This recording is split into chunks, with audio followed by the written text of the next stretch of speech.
ये साप्ताहिक बाइबल का उपदेश Plainfield Christian science church independent से है, जो प्लेनफील्ड, न्यू जर्सी, अमेरिका में है।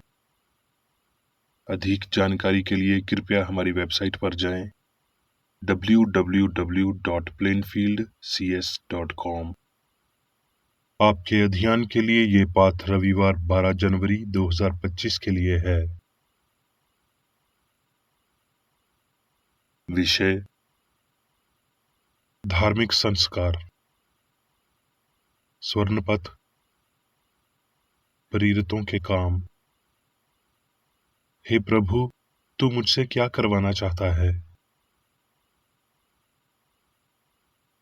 उत्तरदायी अध्ययन अब्रानियों। सो हे भाइयों, तुम जो स्वर्गीय बुलाहट में भागी हो, उस प्रेरित और महायाजक यीशु पर, जिसे हम अंगीकार करते हैं, ध्यान करो, जो अपने नियुक्त करने वाले के विश्वास योग्य था, जैसा मूसा भी उसके सारे घर में था। क्योंकि हर एक घर का कोई ना कोई बनाने वाला होता है, पर जिसने सब कुछ बनाया वो परमेश्वर है। मूसा तो उसके सारे घर में सेवक के नियन विश्वास योग्य रहा, कि जिन बातों का वर्णन होने वाला था उनकी गवाही दे।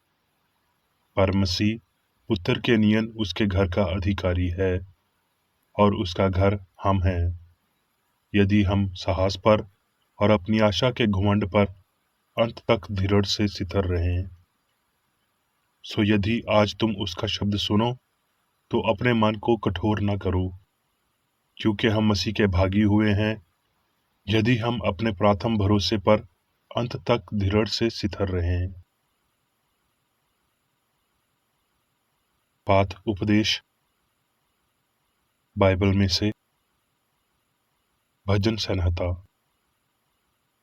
हे स्वर्ग में विराजमान, मैं अपनी आंखें तेरी ओर लगाता हूँ। देख, जैसे दासों की आंखें अपने स्वामियों के हाथ की ओर, और जैसे दासियों की आंखें अपनी स्वामिनी के हाथ की ओर लगी रहती हैं, वैसे ही हमारी आंखें हमारे परमेश्वर यहोवा की ओर उस समय तक लगी रहेंगी, जब तक वो हम पर अनुग्रह न करे। गिनती। तब इस्राएली सिनाई के जंगल में से निकले। गिनती। फिर वो लोग बुड़बुड़ाने और यहोवा के सुनते बुरा कहने लगे। निदान यहोवा ने सुना और उसका कोप भड़क उठा, और यहोवा की आग उनके मध्य जल उठी और छावनी के एक किनारे से भस्म करने लगी। तब वो मूसा के पास आकर चिल्लाए, और मूसा ने यहोवा से प्रार्थना की। तब वो आग बुझ गई। फिर जो मिलीजुली भीड़ उनके साथ थी, वो कामुकता करने लगी, और इस्राएली भी फिर रोने और कहने लगे कि हमें मांस खाने को कौन देगा। यहोवा ने मूसा से कहा, इस्राएलियों के पुरानियों में से 70 पुरुष मेरे पास इकट्ठे कर, तब मैं उतरकर तुझसे वहां बातें करूंगा। और लोगों से कह, कल के लिए अपने को पवित्र करो, तब तुम्हें मांस खाने को मिलेगा। फिर मूसा ने कहा, जिन लोगों के बीच मैं हूं, उनमें से 6 लाख तो प्यादे ही हैं, और तूने कहा है कि मैं उन्हें इतना मांस खाने को दूंगा कि वो महीने भर तक खाते रहेंगे। क्या वो सब भेड़ बकरी, गाय बैल उनके लिए मारे जाएं कि उनको मांस मिले? यहोवा ने मूसा से कहा, क्या यहोवा का हाथ छोटा हो गया है? अब तू देखेगा कि मेरा वचन जो मैंने तुझसे कहा है वो पूरा होता है कि नहीं। तब मूसा ने बाहर जाकर प्रजा के लोगों को यहोवा की बातें कह सुनाई। तब यहोवा की ओर से एक बड़ी आंधी आई, और वो समंदर से बटेरें उड़ाकर छावनी पर और उसके चारों ओर ले आई। यशाया। देख, मेरा दास बुद्धि से काम करेगा, वो ऊंचा, महान और अति महान हो जाएगा। यूहन्ना। फिर जाते हुए उसने एक मनुष्य को देखा जो जन्म का अंधा था, और उसके चेलों ने उससे पूछा, हे रबी, किसने पाप किया था कि ये अंधा जन्मा, इस मनुष्य ने या उसके माता पिता ने? यीशु ने उत्तर दिया कि ना तो उसने पाप किया था, न उसके माता पिता ने, परंतु ये इसलिए हुआ कि परमेश्वर के काम उसमें प्रगट हों। जिसने मुझे भेजा है, उसके काम दिन ही दिन में करना अवश्य है। वो रात आने वाली है जिसमें कोई काम नहीं कर सकता। जब तक मैं जगत में हूँ, तब तक जगत की ज्योति हूँ। ये कहकर उसने भूमि पर थूका और उस थूक से मिट्टी सानी, और वो मिट्टी उस अंधे की आंखों पर लगाकर कहा, जा शैलोह के कुंड में जाके धो ले, जिसका अर्थ भेजा हुआ है। सो उसने जाकर धोया और देखता हुआ लौट आया। लोग उसे, जो पहले अंधा था, फरीसियों के पास ले गए। जिस दिन यीशु ने मिट्टी सानकर उसकी आंखें खोली थीं, वो सब्बत का दिन था। फिर फरीसियों ने भी उससे पूछा, तेरी आंखें किस रीति से खुल गईं? उसने उनसे कहा, उसने मेरी आंखों पर मिट्टी लगाई, फिर मैंने धोया, और अब मैं देखता हूँ। इस पर कई फरीसी कहने लगे, ये मनुष्य परमेश्वर की ओर से नहीं, क्योंकि वो सब्बत का दिन नहीं मानता।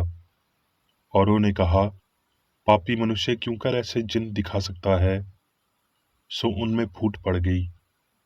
उसने उनसे कहा, ये तो अचंभे की बात है कि तुम नहीं जानते कि वो कहाँ का है, तो भी उसने मेरी आंखें खोल दी। हम जानते हैं कि परमेश्वर पापियों की नहीं सुनता, परंतु यदि कोई परमेश्वर का भक्त हो और उसकी इच्छा पर चलता है, तो वो उसकी सुनता है। जगत के आरंभ से ये कभी सुनने में नहीं आया कि किसी ने भी जन्म के अंधे की आंखें खोली हों। यदि ये व्यक्ति परमेश्वर की ओर से ना होता, तो कुछ भी नहीं कर सकता। लूका। खमीरी रोटी का पर्व, जो फिसा कहलाता है, निकट था। जब घड़ी पहुंची, तो वो प्रेरितों के साथ भोजन करने बैठा। उनमें ये वाद विवाद भी हुआ कि हम में से कौन बड़ा समझा जाता है। उसने उनसे कहा, अन्य जातियों के राजा उन पर प्रभुता करते हैं, और जो उन पर अधिकार करते हैं, वो उपकारक कहलाते हैं। परंतु तुम ऐसे ना होना, वरन जो तुम में बड़ा है, वो छोटे के नियन, और जो प्रधान है, वो सेवक के नियन बने। क्योंकि बड़ा कौन है, वो जो भोजन पर बैठा है, या वो जो सेवा करता है? क्या वो नहीं जो भोजन पर बैठा है? पर मैं तुम्हारे बीच में सेवक के नियन हूँ। रोमियो। हर एक व्यक्ति प्रधान अधिकारियों के अधीन रहे, क्योंकि कोई अधिकार ऐसा नहीं जो परमेश्वर की ओर से ना हो, और जो अधिकार हैं, वो परमेश्वर के ठहराए हुए हैं। क्योंकि हाकिम अच्छे काम से नहीं, परंतु बुरे काम के लिए डर का कारण है। सो यदि तू हाकिम से न डर रहना चाहता है, तो अच्छा काम कर, और उसकी ओर से तेरी सराहना होगी, क्योंकि वो तेरी भलाई के लिए परमेश्वर का सेवक है। इफ्सियों। इस कारण निर्बुद्धि ना हो, पर ध्यान से समझो कि प्रभु की इच्छा क्या है, और आपस में भजन और स्तुति गान और आत्मिक गीत गाया करो, और अपने अपने मन में प्रभु के सामने गाते और कीर्तन करते रहो, और सदा सब बातों के लिए हमारे प्रभु यीशु मसीह के नाम से परमेश्वर पिता का धन्यवाद करते रहो, और मसीह के भय से एक दूसरे के अधीन रहो। अब मैं मेरी बेकर एडी द्वारा क्रिश्चियन साइंस की किताब विज्ञान और स्वस्थ शास्त्रों की कुंजी के साथ के साहस संबंधी अंश पढ़ूंगा। विज्ञान और स्वस्थ। ईश्वर और मनुष्य के बीच मौजूद वैज्ञानिक एकता को व्यवहार में बदल देना चाहिए, और परमेश्वर की इच्छा पूरी होनी चाहिए। वो जो ईश्वर की इच्छा या ईश्वरीय विज्ञान की मांगों को जानता है और उनका पालन करता है, ईर्ष्या की शत्रुता को जन्म देता है, और जो परमेश्वर की आज्ञा मानने से इनकार करता है, वो प्रेम से तारित होता है। सभी भक्ति का तत्व ईश्वरीय प्रेम का प्रतिबिंब और प्रदर्शन है। बीमारी को ठीक करना और पाप को नष्ट करना है। हमारे उस्ताद ने कहा, यदि तुम मुझसे प्रेम रखते हो तो मेरी आज्ञाओं को मानोगे। एक उद्देश्य, विश्वास से परे एक बिंदु, सत्य के नक्शे कदम पर चलना चाहिए जो स्वस्थ और पवित्रता का रास्ता है। हमें हुरैब की ऊंचाई तक पहुंचने का प्रयास करना चाहिए जहां परमेश्वर प्रकट होता है, और सभी आध्यात्मिक भवन की आधारशिला पवित्रता है। आत्मा का बपतिस्मा, मांस की सभी अशुद्धियों के शरीर को धोना, ये दर्शाता है कि शुद्ध हृदय ईश्वर को देखता है और आध्यात्मिक जीवन और उसके प्रदर्शन के करीब पहुंचा रहा है। जब उसमें मानवीय तत्व परमात्मा से संघर्ष करता है तो हमारे महान शिक्षक ने कहा, मेरी नहीं लेकिन तेरी ही इच्छा पूरी हो। अर्थात मांस को नहीं परंतु आत्मा को मुझ में दर्शाया जाए। ये आध्यात्मिक प्रेम की नई समझ है। ये मसीह या सत्य के लिए सभी कुछ देता है। ये अपने दुश्मनों को आशीर्वाद देता है, बीमारों को ठीक करता है, त्रुटि को मिटाता है, अत्याचारों और पापों से मृतकों को उठाता है और हृदय में नम्र गरीबों को सुसमाचार सुनाता है। मानव इच्छा शक्ति विज्ञान नहीं है। मानव इच्छा शक्ति तथाकथित भौतिक इंद्रियों से संबंधित है और इसका प्रयोग निंदनीय है। बीमारों को स्वस्थ होने की इच्छा करना क्रिश्चियन साइंस का आध्यात्मिक अभ्यास नहीं है, बल्कि ये विशुद्ध पशु चुंबकत्व है। मानव की इच्छा शक्ति मनुष्य के अधिकारों का उल्लंघन कर सकती है। ये निरंतर बुराई उत्पन्न करती है तथा यथार्थवाद में इसका कोई योगदान नहीं है। सत्य, ना कि भौतिक इच्छा, वो दिव्य शक्ति है जो रोग को कहती है, शांति, शांत रहो। इच्छा शक्ति सभी बुराइयों में सक्षम है। वो कभी बीमारों को ठीक नहीं कर सकती क्योंकि वो अधर्मियों की प्रार्थना है, जबकि भावना का अभ्यास आशा, विश्वास, प्रेम, धार्मियों की प्रार्थना है। इंद्रियों की बजाय विज्ञान द्वारा शासित ये प्रार्थना बीमारों को ठीक करती है। कई लोग कल्पना करते हैं कि क्रिश्चियन साइंस में शारीरिक उपचार की घटनाएं मानव मन की क्रिया का केवल एक चरण प्रस्तुत करती हैं, जिसकी क्रिया किसी अस्पष्ट तरीके से रोग के उपचार में परिणत होती है। इसके विपरीत क्रिश्चियन साइंस तर्कपूर्ण ढंग से समझती है कि अन्य सभी रोग आत्मिक विधियां पदार्थ में मानवीय विश्वास का फल हैं, आत्मा के नहीं, बल्कि शारीरिक मन के कार्यों में विश्वास का फल हैं। जैसे विज्ञान के आगे झुकना ही होगा। क्रिश्चियन साइंस का शारीरिक उपचार अब परिणाम है। यीशु के समय के अनुसार ईश्वरीय सिद्धांत के संचालन से इससे पहले के पाप और बीमारी मानवीय चेतना में अपनी वास्तविकता खो देते हैं और सिद्भाविक रूप से गायब हो जाते हैं, और आवश्यक रूप से अंधेरा प्रकाश और पाप को सुधार के लिए जगह देता है। अब अतीत की तरह ये शक्तिशाली कार्य अलौकिक नहीं हैं, बल्कि सर्वोच्च प्राकृतिक हैं। वो इमैनुअल या भगवान हमारे साथ है का संकेत हैं। मानवीय चेतना में मौजूद एक दिव्य प्रभाव और खुद को दोहराते हुए अब जैसा कि वादा किया गया था आ रहा है कि बिंदुओं को छुटकारे का, अंधों को दृष्टि पाने का सुसमाचार प्रचार करूं और कुचले हुओं को छुड़ाऊं। हमारे स्वर्गीय पिता दिव्य प्रेम मांग करते हैं कि सभी पुरुषों को हमारे गुरु और प्रेरितों के उदाहरण का पालन करना चाहिए, ना कि केवल उनके व्यक्तित्व की पूजा करनी चाहिए। ये दुखद है कि व्याख्या अंश ईश्वरीय सेवा आमतौर पर दैनिक कर्मों की बजाय सार्वजनिक पूजा का मतलब है। उसका घाघ उदाहरण हम सभी के उद्धार के लिए था, लेकिन केवल उन कार्यों को करने के माध्यम से जो उसने किए और दूसरों को करना सिखाया। उपचार में उनका उद्देश्य केवल स्वास्थ्य को बहाल करना ही नहीं था, बल्कि अपने दिव्य सिद्धांत को प्रदर्शित करना भी था। वो परमेश्वर से सत्य और प्रेम से जो कुछ उसने कहा और किया उससे प्रेरित था। उसके उत्पीड़ितों को उद्देश्य और गर्व, ईर्ष्या, क्रूरता और प्रतिशोध था जो भौतिक यीशु को दिया गया था, लेकिन उसका लक्ष्य ईश्वरीय सिद्धांत प्रेम था जिसने उनकी कामुकता को फुटकार लगाई। यीशु महेश्वर्त था। उनकी आध्यात्मिकता ने उन्हें कामुकता से अलग कर दिया और स्वार्थी भौतिकवादी को उनसे घृणा करने के लिए प्रेरित किया। परंतु ये आत्मिकता ही थी जिसने यीशु को बीमारों को ठीक करने, बुराई को दूर करने और मरे हुओं को जिलाने में सक्षम बनाया।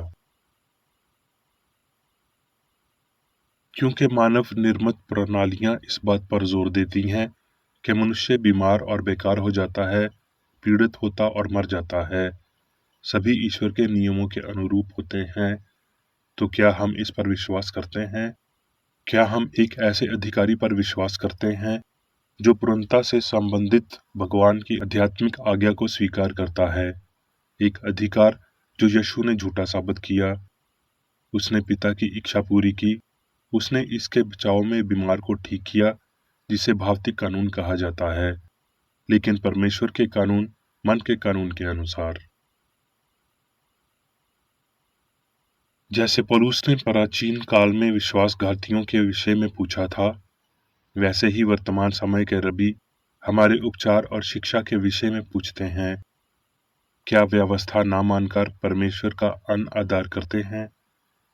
जबकि हमारे पास सुसमाचार है और हमारे मालिक ने इसका विपरीत उपचार करके भौतिक कानून को रद्द कर दिया। हम मालिक के उदाहरण का पालन करने का प्रस्ताव करते हैं। हमें भौतिक नियमों को आध्यात्मिक नियमों के अधीन करना चाहिए। क्रिश्चियन साइंस के दो आवश्यक बिंदु हैं कि ना तो जीवन मरता है और ना ही मनुष्य मरता है, और कि ईश्वर बीमारी का लेखक नहीं है। यीशु के तथाकथित अनुयायी कब उसके सभी मार्गों में उसका अनुसरण करना और उसके महान कार्यों का अनुकरण करना सीखेंगे। जिन लोगों ने उस धार्मिक व्यक्ति की शहादत प्राप्त की थी, वो उसके पवित्र जीवन को एक विकृत सैद्धांतिक मंच में बदल देना चाहते थे। हो सकता है कि आज के मसीही उस करियर के अधिक व्यावहारिक महत्व को अपनाएं। ये संभव है। हाँ, ये प्रतीक बच्चे, पुरुष और महिला का कर्तव्य और विशेष अधिकार है कि उन्हें कुछ हद तक स्वस्थ और पवित्रता के सत्य और जीवन के प्रदर्शन द्वारा मालिक के उदाहरण का पालन करना चाहिए। क्रिश्चियन साइंस के दावों पर जोर देते हुए मैं कोई असंभव बात नहीं पूछता। विज्ञान और मसीही धर्म के माध्यम से मानव जाति में सुधार आएगा। दौड़ को बढ़ाने के लिए आवश्यकता इस तथ्य का पिता है कि मन ये कर सकता है, क्योंकि मन अशुद्धता की बजाय पवित्रता, कमजोरी की बजाय ताकत और बीमारी की बजाय स्वास्थ्य प्रदान कर सकता है। सत्य संपूर्ण व्यवस्था में परिवर्तनकारी है और इसके हर तिनके को पूरा कर सकती है। तुम्हारी इच्छा पृथ्वी में हो जैसे कि स्वर्ग में है। जैसा कि स्वर्ग में है, पृथ्वी पर भी हो, कि हम ये जानने में सक्षम हों कि ईश्वर सर्वशक्तिमान है, सर्वोच्च है। अब मैं मेरी बेकर एडी द्वारा चर्च मैनुअल में दिए गए 3 दैनिक कर्तव्यों को पढ़ूंगा। दैनिक प्रार्थना। प्रत्येक दिन प्रार्थना करने के लिए इस चर्च के प्रत्येक सदस्य का कर्तव्य होगा, तुम्हारा राज्य आए, ईश्वरी सत्य, जीवन और प्रेम के शासन को मुझ में स्थापित कर और मुझ पर शासन कर, और तेरा वचन सभी मनुष्यों के स्नेह को समृद्ध कर सकता है और उन पर शासन कर। आदेशों और कर्तव्यों के लिए एक नियम। ना तो दुश्मनी और ना व्यक्तिगत लगाव मदर चर्च के सदस्यों के आदेशों और कर्तव्यों पर लागू करना चाहिए। विज्ञान में दिव्य प्रेम ही मनुष्य को नियंत्रित करता है और एक क्रिश्चियन विज्ञानी प्यार की मीठी सुविधाओं को दर्शाता है। प्यार में डांटने पर, सच्चा भाईचारा, परोपकार और क्षमा में। इस चर्च के सदस्यों को प्रतिदिन ध्यान रखना चाहिए और सभी बुराई दूर करने, भविष्यवाणी, न्याय करने, निंदा करने, परामर्श देने, प्रभावित करने या गलत तरीके से प्रभावित होने से बचने के लिए प्रार्थना करनी चाहिए। कर्तव्य के प्रति सतर्कता। इस चर्च के प्रत्येक सदस्य का ये कर्तव्य होगा कि वो प्रतिदिन आक्रामक मानसिक सुझाव से बचाव करे और भूल कर भी ईश्वर, नेता और मानव जाति के प्रति अपने कर्तव्य की उपेक्षा नहीं करनी चाहिए। उनके कामों से उन्हें आंका जाएगा और वो उचित या निंदनीय होगा।